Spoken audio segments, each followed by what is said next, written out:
This is an image of 3 atomic emission spectra. An atomic emission spectra is the light released as a result of atoms absorbing energy. Now that you have learned a little bit about atomic structure, let's investigate how this relates to the atomic emission spectra. You know that the electrons in atoms are located in principal energy levels around the nucleus. Right now we're looking at the Bohr model of the atom, since the wave mechanical model is a little difficult to visualize. Atoms like to be in the ground state.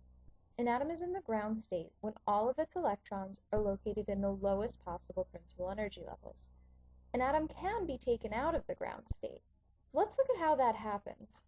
The diagram on the left shows an electron in its ground state. When this electron absorbs energy, it can no longer stay in the current energy level.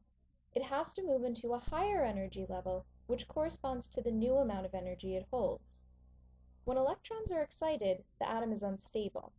To get back to the stable ground state, electrons must release their energy so that they can move back into the lower principal energy levels.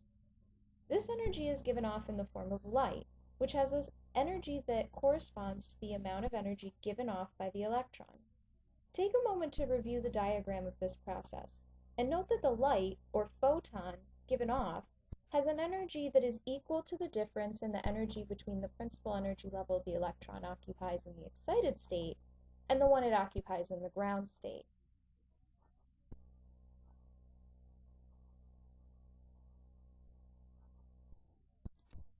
The amount of energy released from the electron controls the color and wavelength of the light emitted.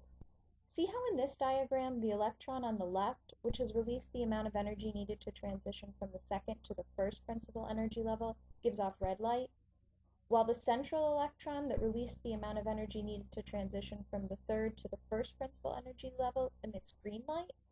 Because the energy given off by each electron was different, the color and wavelength of the light given off was different. Looking back at our first image, we can now recognize that each line on the emission spectra is related to a specific transition made by an electron. The top spectrum is for hydrogen, the middle spectrum is for mercury, and the bottom spectrum is for helium.